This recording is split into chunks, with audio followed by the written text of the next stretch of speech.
Thank you and welcome to the show this morning.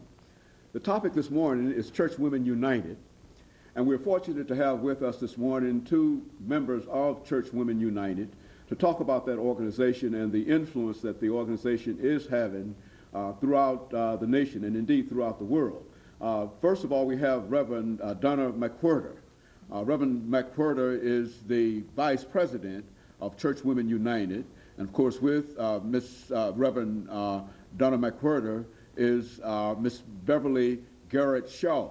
And of course, Miss Shaw is the former president of Church Women United. And ladies, let me welcome both of you to the show this morning.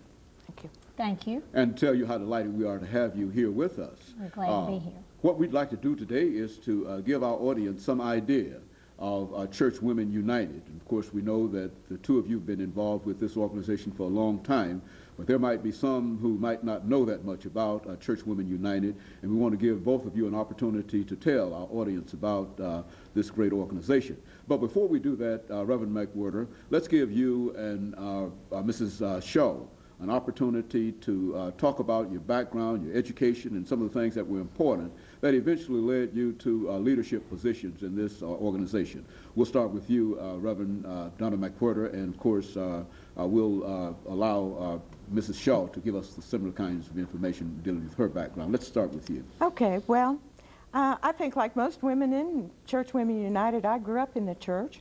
I was born in Colorado Springs, Colorado, and a member of the Christian Church Disciples of Christ there. I went to a church college intending to go into a church profession, and at that time it was Christian education. I didn't get a job right out of college, went on to seminary and studied Christian education, married at that time, and then went to Indianapolis with my husband, who worked at Christian Theological Seminary as a librarian.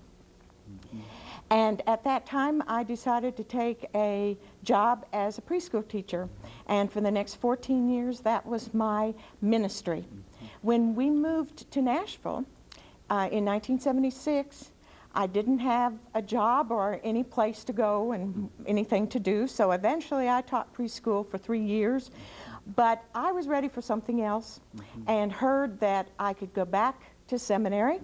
I had my master's in religious education, but I wanted to take the pastoral route. So I went to Vanderbilt in 1983, graduated there in 1987, was ordained into the Christian Church Disciples of Christ in 1986, and have served 2 churches here in Tennessee. The way I got into Church Women United was through the then president of the state, who was a member of the same church I attended here in Nashville, and she kept inviting me until I finally said yes, and I had my interest piqued because they had interests like I did, and they wanted to do mission and to help people and to politically be active in advocates for people who need help. And so I started coming and have served as a celebrations chairperson for a couple of 3 years, and then as vice president. And so I have been fairly active in participating in the meetings and assemblies and that sort of thing. Very good. And of course, Ms. Shaw, let's have you to give us some information about your connection and how you became involved with Church Women United, and then we'll talk about the organization itself. Thank you. Well, I didn't have quite the background in being full-time server that Donna did, but I've been very active in the women's group in my church. And I'm a Cumberland Presbyterian, and I went to a Presbyterian meeting one time, and they elected me as the representative to the Nashville Presbytery to the Church Women United unit. And that was in 1978. I had a degree in teaching and had taught school in Memphis for a while, but then became a full-time mom after that. And so the very first meeting I went to of Church Women United, I'll never forget it, because there was a little old lady in tennis shoes by the name of Nanny Hereford, who stood up and talked about the Women's Emergency Shelter. And that shelter that was started here in Nashville now is the wife shelter for women, abused women. And it started through Church Women United. And I became active and served as treasurer, and then in 1986 I served as the state president of Church Women United. And I believe it took me out of my bubble, so to speak, that I felt like I had been in as a housewife. My children were a little bit older. My youngest child at the time was 13. And so I began to see that I had maybe been putting God in a box, and God became much larger.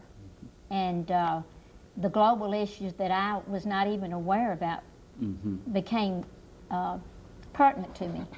And so I've tried to keep in contact ever since I've been a member of Church Women United. You know, I think the two of you have given us some good information in terms of your connection with this organization.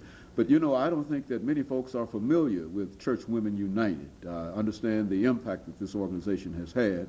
And what I'd like for you to do now, starting with Ms. McWhirter, is to give us some information about Church Women United, its scope. Is it an international organization? Is it open? And I think both of you have talked about different religious denominations, who it's open to, and that kind of information for those members of our audience who might not have any idea at all about what this organization is about. And we might have to interrupt you during a commercial, but let's have the two of you do that.